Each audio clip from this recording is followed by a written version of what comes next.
impact. I'm your host, Tarja Takko, and today we are diving deep into intercultural leadership and why the ability to connect across cultures is a strategic superpower for modern leaders. My guest today is David Rigby, an intercultural leadership expert, mentor, and a coach. David is also a motivational speaker, trainer, and the founding director of SmartCoaching&Training. David has worked in 22 countries, built teams across 4 continents, and he has spent decades helping leaders navigate cultural differences within empathy and impact. David has also hosted a radio show in UK, and he has written 40 articles for Al Arabiya News. He has a mathematics degree from London University, and his career has evolved from IT to focusing on people. And David is also a singer, so quite a multi-talented person joining us today. David, welcome to the podcast. Good morning, Tarja. Good morning. It's a pleasure to have you here, and I would like to start by understanding a bit your journey. You have had such a global journey. You worked across Europe, the Middle East, Asia, and with teams that span so many different cultures. Can you take us back to the beginning? What sparked your interest in this intercultural leadership? Well, interculturality, I guess. When I was at school, there was one guy who was from India. There's only one, and that was it. And he was my friend. When I went to university, I spent most of my time with people from Cyprus. I learned Italian in my 20s and Spanish a bit later on. And I was always interested in the culture. I was always interested in eating the food, where they came from, the background. So whilst I don't know too much about the UK, I know a lot about everywhere else. That's what it comes to. So I always, from the beginning of life, I was interested in other cultures, other people. How do you define intercultural leadership, and also trying to understand what makes it different from just being a good leader? So what really is the intercultural part that an excellent leader needs to understand? Well, basically, if you're leading people only in one country, you will tend to operate in the culture of that country. For example, if you're working in Northern Europe, people expect to have a lot of autonomy and make their own decisions. Whereas if you're working particularly in the Far East, the leader makes all the decisions. And what you have to do as a follower is do what you're told. So it's a completely opposite way of living. And interculturality means you have to deal with both of those at the same time, even though they're totally conflicting. But what is and you've worked in so many different countries and with so many different cultures, that in your experience, what are the most common blind spots leaders face when they are trying to build connections across different cultures? I think it's expecting people all to behave the same way. And they just don't. Yeah. Can you share, I don't know if you have some concrete example that you could share? The classic classroom example is the one about L'Oreal working with the French, which they claim to be, and their Chinese counterparts. And the French, as you possibly know, are very good at intuitive conversations. You're supposed to know what the end of the sentence is without them actually saying it. That's the French approach to life. And the Chinese like to work as a group. So if you want to ask a question of like one of the junior members in a team, you can't fundamentally. You have to ask the leader in that team the question, who then asks the junior person. That isn't the way it works in France. I mean, I've been to several meetings in Paris, and I have never understood what the conclusion is to any of them. How do you see, David, now that the world is evolving and people are connecting across different countries, and I think this interculturality is becoming, I would say, more open. Do you see that the young people across and in different countries are also changing? So maybe the Chinese are starting to also behave a bit differently than they used to in terms of leadership, as an example. No, I think they know they ought to, but they don't. So the change is slow. So the change is very slow. If you ask, I mean, one of the key challenges is working with anyone in the Far East is never ask a question where the answer can be yes, because they'll always answer yes to everything. So really, so they have to say something totally different from yes, and that's not necessarily no. Yeah. Yeah, well, you use this behavioral preference profile and also these cognitive diversity tools. How do these help in creating bridges and positive understanding rather than putting people in boxes? Because even you are from Finland or Sweden or any other country, you still find a lot of diversity within the people on top of how they are from the cultural point of view. Well, if you look at cognitive diversity, which is the color profiling and everything else, we've used for 15 years, basically there's a line between logical and emotional, and there's another line between introvert and extrovert. And most people there are all combinations of all of them, but they will have the preferences. So some people, I'm using the color profiling colors. The reds are the ones which are very logical and they're very direct, and they don't like detail. If you work with blues, they are again very logical, but they like process and procedure, and they like to follow all the rules.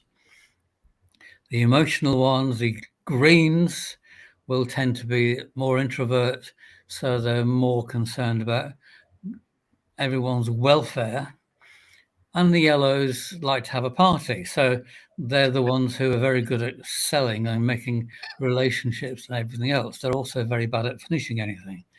Now, everyone's all of everything, but they're all one of each. Now, it doesn't matter which country you're in, you've still got an even distribution across those four. And so just because someone comes from, let's say, Finland, for example, it doesn't mean to say they're necessarily all blue. You've got all the combinations of all of them, even in Finland. So you're dealing with individuals. You're not dealing with the culture. People have learned the culture, but they are individuals. So it's understanding the context, but then it's important to really understand, as you said, everybody are different and you're dealing with individuals. And it's how and the skill in there is understanding, looking for all the clues about how people will behave. And then you learn to communicate so they receive the messages in the way they like to receive them. Yeah.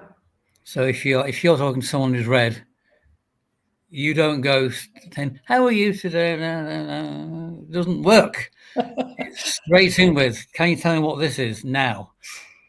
End of topic. Yeah.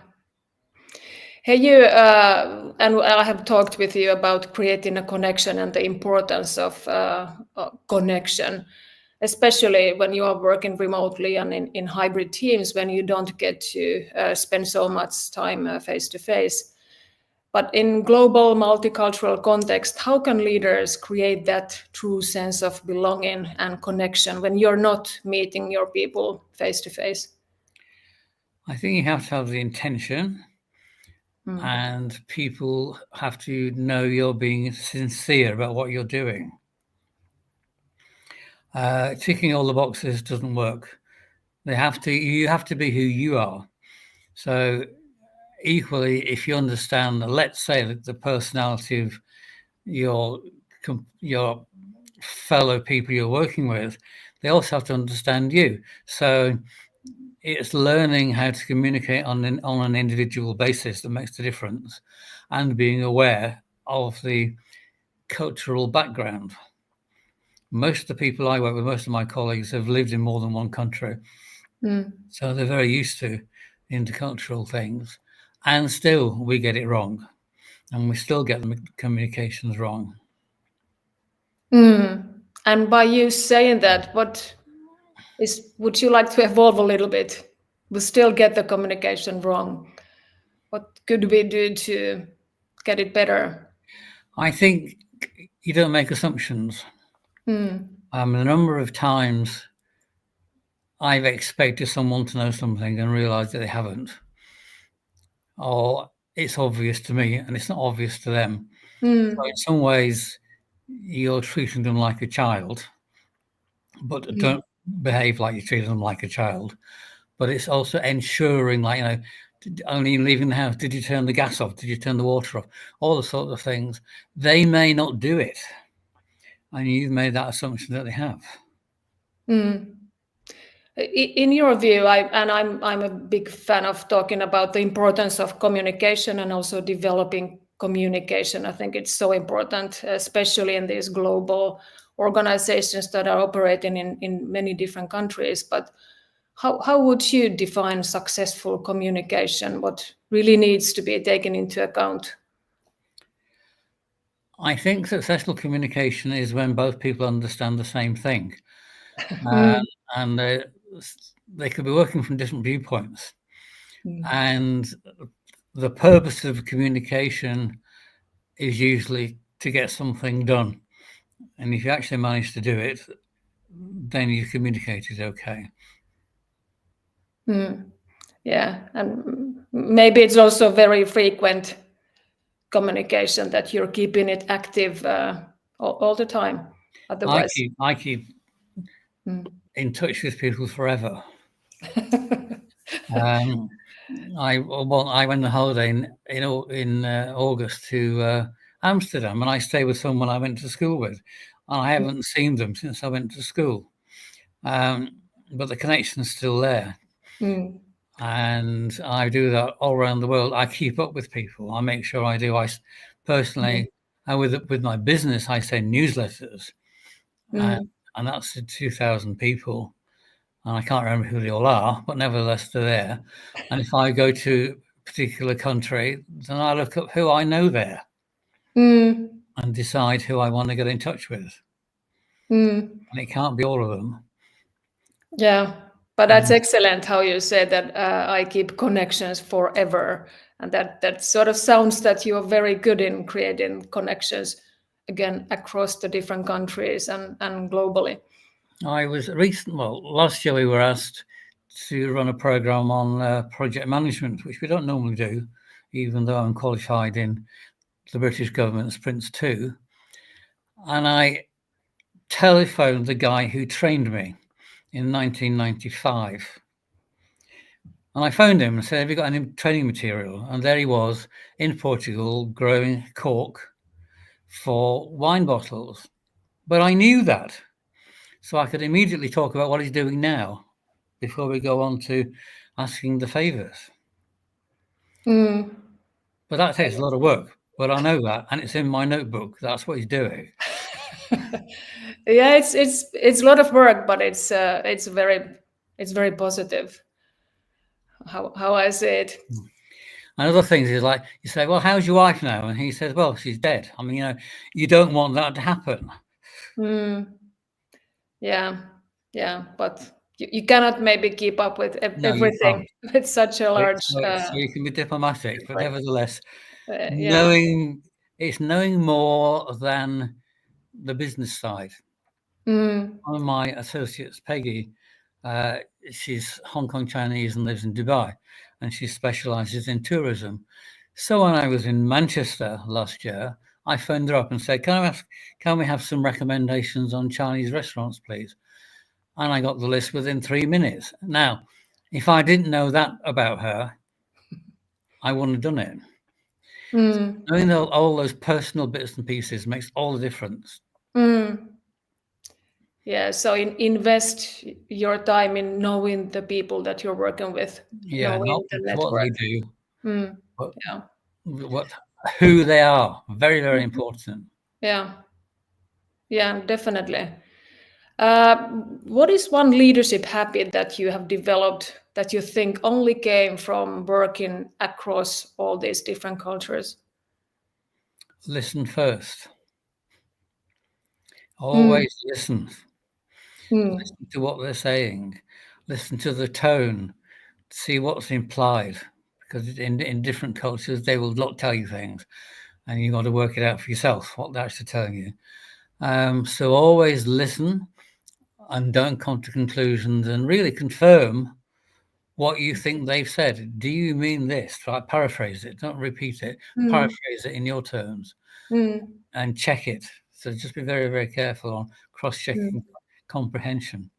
It's even the same with Brits working with Americans who, in theory, have the same language. in theory. And as you know, if an American says that's quite nice, it means it's great. If a Brit says that's quite nice, it means, well, it's a bit less than nice, really, but it's okay. Fundamentally different, same words. And that's in the same language. So working with different languages. And if you ask an Australian what quite nice is, I have no idea. It could be either of those. That sounds it sounds very difficult that you need to understand that the words can mean so many different things. How would you guide a leader that is starting to work in this very global environment and trying to learn all these different meanings? Well, first of all, understanding language is very important. And certainly the theory is that whichever language you think in affects the way you actually operate. And certainly the way people academically operate is very different. In the north of Europe and in America, people say this is the conclusion, and then they'll justify it. And part of the reason for that is most people haven't got the concentration to get to the justification. Whereas if you're working in Southern Europe, you start with all the assumptions and you eventually come to a conclusion. That's a completely different way of operating. And yet they have to work in line with each other. So you can start your meeting with, which way are we doing this? These are the two ways of doing it. Which one do you want to do? And then you decide, and then off you go. If you don't know that in the first place, you'll find in the Spanish thing, why has he said this? He can't even justify it. He hasn't said anything yet. And we start off with the answer. And it's called the inverted triangle. You start with the answer. And I had some good conversations in Spain about that. Yeah. But for this new leader who is stepping into this multicultural team, any practical steps that you would share they should do in their first, I don't know, 30 days or 100 days? It depends who they are and where they're starting from. If you're working on a top-down leadership model, you have to remember that it doesn't work in most places, but you may have been taught to do it. So there's a conundrum between demonstrating you know all the answers to the Far East and the Middle East and demonstrating you don't know all the answers. So it's the two things. You can actually say that. Say, I believe this and be honest about it. And this is what I'm trying to do. And it's that compromise between the two. Yeah, so it's being your authentic self. Your authentic self. And being open to other ways of doing things. Yeah. I mean, one of the things that while I have been in the three areas you said, I've also worked in Africa and I've worked in the States. So, and again, it's different approaches. And one of the challenges you get with working in interculturality in Northern Europe is it's Northern Europe. And all the theories are from the global north. And we have the global south, which is the rest of the world, and they do things differently. And just because it's differently doesn't mean it's wrong. It's things to learn from, and that's what you have to work with. I mean, I have contacts in Nigeria who I speak to every so often to get clarity. And that's one of the reasons I have all these people is I can ring them up and say, well, in your country, or because you're old or because you're young, I have lots of because you're young, because I need to have that these days. What do you think about this? So it's not making any assumptions, but still being courageous enough not to be scared that's about saying anything either. So it's that combination of the two opposites you have to work with. Yeah. One interesting thing you've said also is now going to recruiting the best talent for the organization to drive the results. You've said that you need to really focus on recruiting for the team rather than just finding the best individuals. Can you elaborate a bit on that? McKinsey, you've heard of them. They have written endless papers about the essentialness of having a diverse team. So a priority above everything else is having a diverse team. Now, if, for example, you've got a team from 5 different countries, but again, back to cognitive diversity, if they're all reds and they're all argumentative and direct, you will not get the best results. You get results very fast because they're all red, but they're the wrong ones. So you want to look at a team and understand what the colours might be and decide, well, in reality, whilst for this job, we want someone who might be blue, that's the more logical and follow all the rules. Perhaps we want someone who's green, who's got much more emotional things to balance up the team. So focusing on the team is more important than balancing the getting the right job for the individual. And it applies not only to the way people think, it applies to race and sex and sexuality and age. And it's all of that.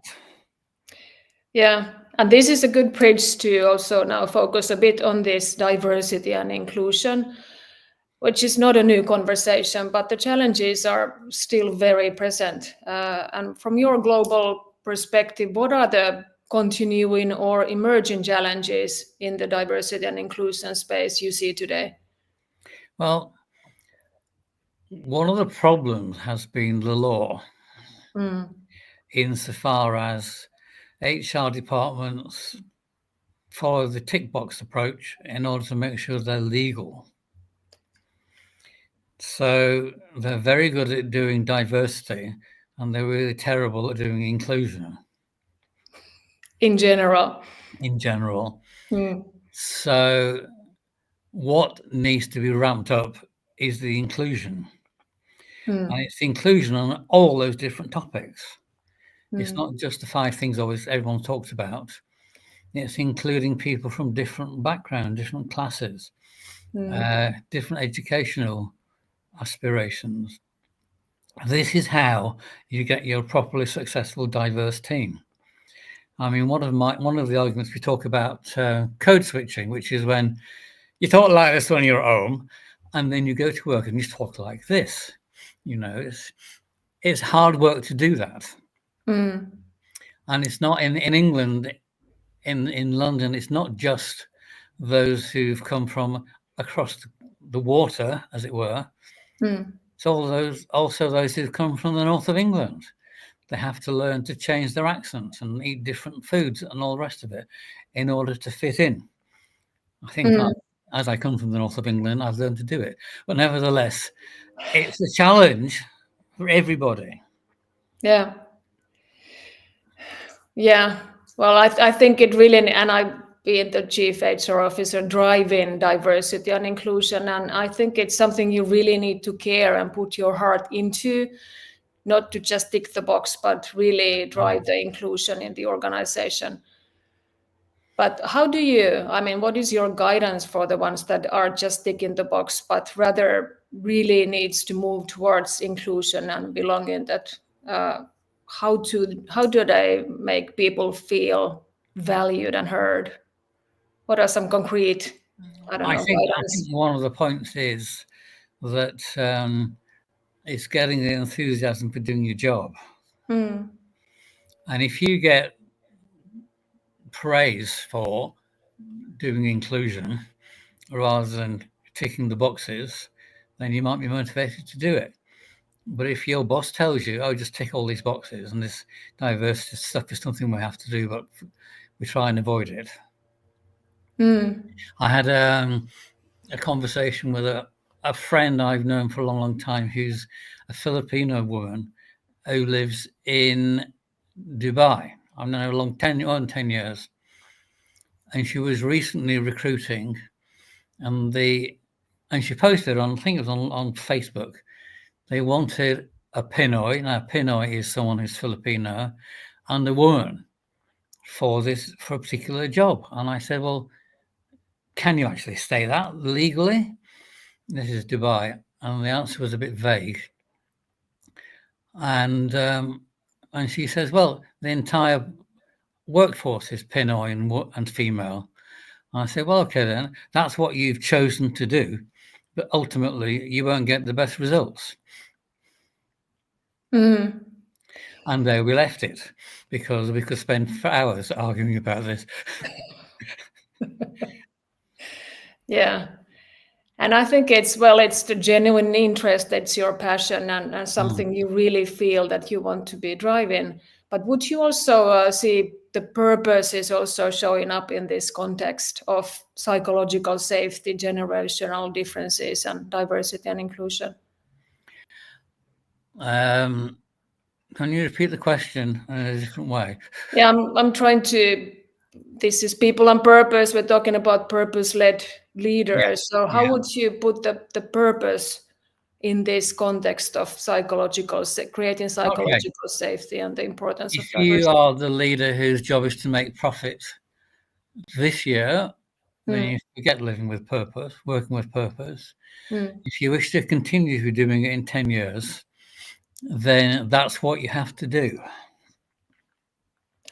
So, I mean, I'm reading, this book at the moment, which is Servant Leadership with Frans Trompenaar, so I looked that way around, who I recently met in Holland because I chose to. It's to do with, if you don't want to do all the job by yourself, then you can be a leader in the traditional way. If you want to be in business, you continue to grow the people you are with. Try and recruit people who are better than you, which I'm extremely good at because most people are better than me, so it's easy. And and certainly build your team for the future. And that means enabling the young people to learn from the old ones. I have one of my associates is 25, and we have amazing rows. But he learns from me as well as I learn from him, and that's all around the DEI model. And use of pronouns, which drives me insane, but that's generational stuff. My name is X, my pronouns are Y. I mean, and immediately anyone over the age of 50 goes bonkers. So Many might, yes. so like stop the conversation there. But I understand why it's there, but it doesn't mean I have to follow it. Yeah. But can you share a story where a purpose-driven initiative either succeeded or failed because of how it was communicated across different cultures? I think, do you know what the balanced scorecard is, which is a way of measuring a strategy? If you spend too long developing for the future, you can go out of business whilst you're doing it.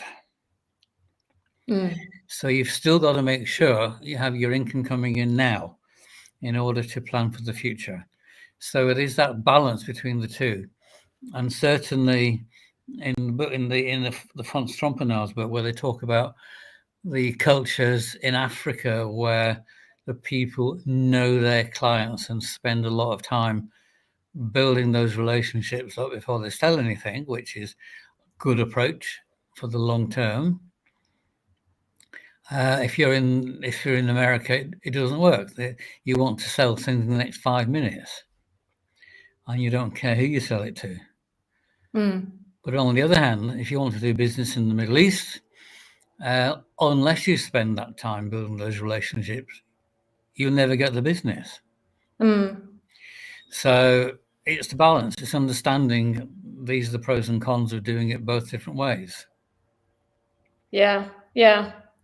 And it's also, I think it's the sustainable leadership anyway. As you said, you really have to ensure that you get your profits and you get your results short term, but you need to be also building the company, taking actions and decisions that create the company that is lasting for a longer term, which is not very easy for many leaders.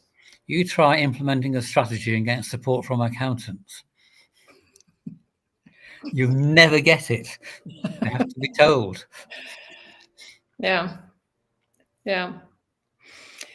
Hey, what is one question you believe every leader should ask themselves this year, putting it to this really difficult time to grow their intercultural leadership maturity, to become better leaders in a global I context? think it's, am I humble enough to learn things?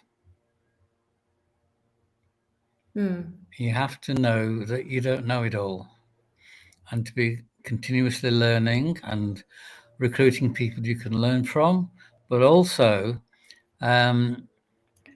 accepting that you do have things to offer. So it's not just I'm too shy and I can't say anything.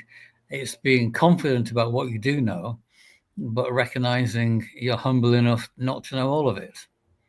So it's that combination.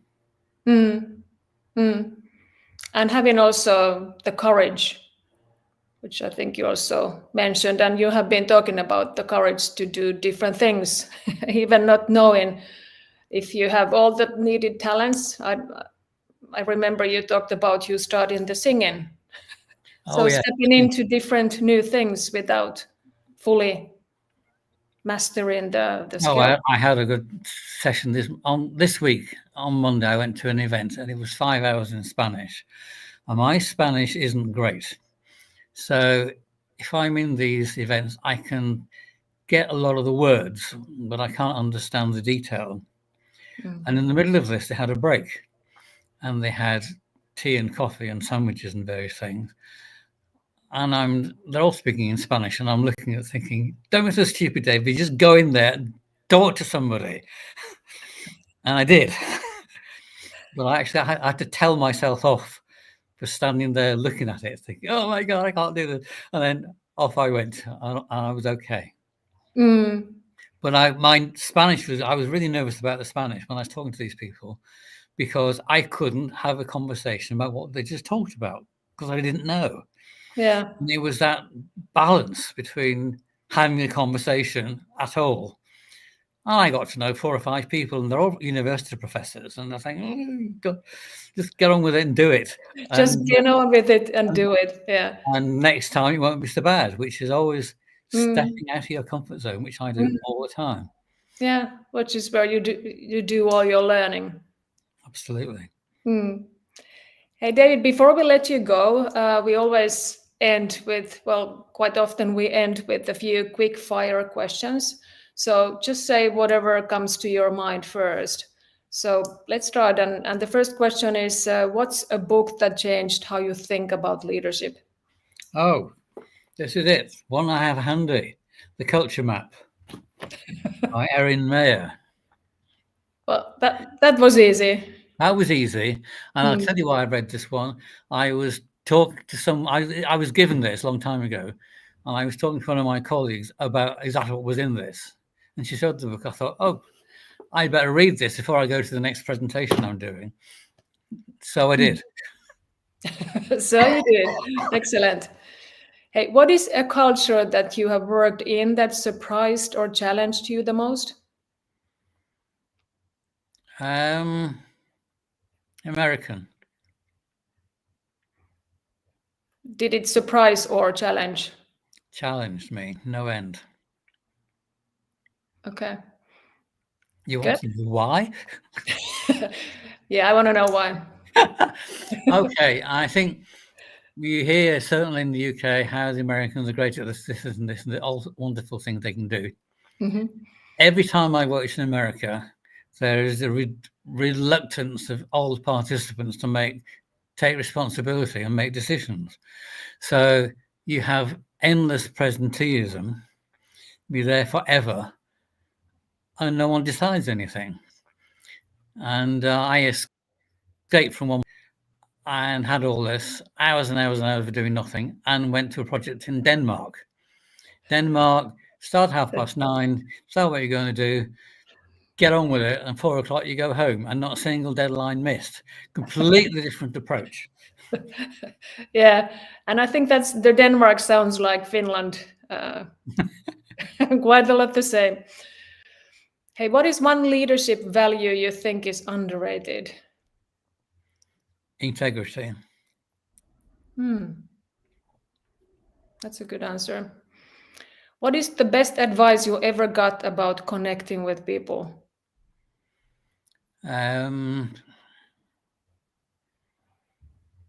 Assume they know more than you do. And you can learn from them. And learn from them, yeah. If you were not doing what you do today, what would you be doing? On the beach. Where I ought to be, on the beach. But no. How often are you on the beach? Well, my house is by the sea, in So very South often. Spain. Yeah. So I'll often go to the beach. I find even in the summer the sea's too cold, and in Mediterranean sea it's too cold to go in for me. So the sea not very often, but take some good books, listen to some good music. I record lots of radio programs. I listen to those on the beach. Okay. I listen to the radio all the time. Talk radio, this is. And again, I learn stuff from that.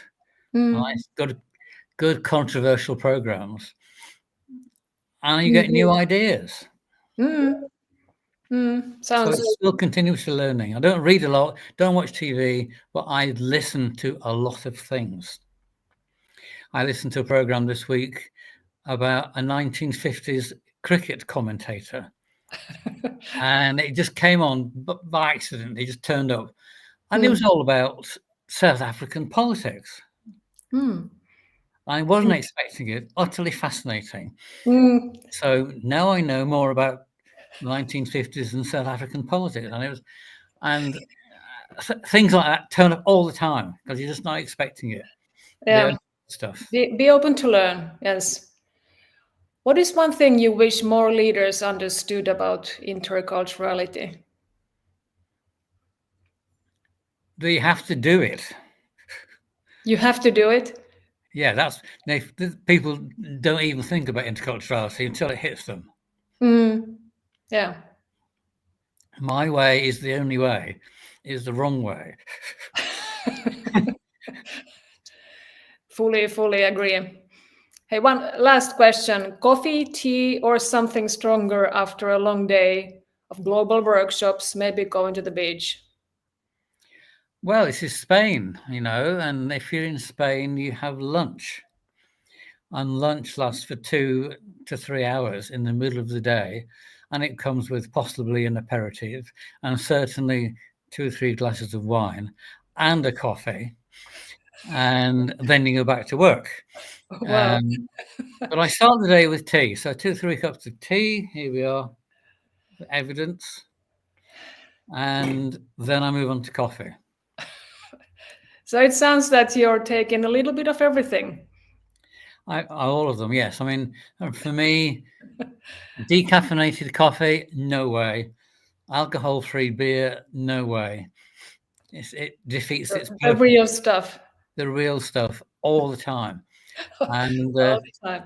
and one of the great challenges of being in Spain is understanding menus. Yeah. And certainly they've all got names. So it's not just learning the language, it's learning the names. Definitely. And they eat every bit of the animal. Maybe that's something for all of us to learn when we next go to Spain. Hey, brilliant, David. Thank you so much. It's been a pleasure. I love the answers and I love the insights that you have been sharing here in the podcast. So thank you so much for joining and sharing your stories and insights. Thank you for inviting me. I mean, great. Thank you. And thank you for all the listeners. Until next time. Thank you.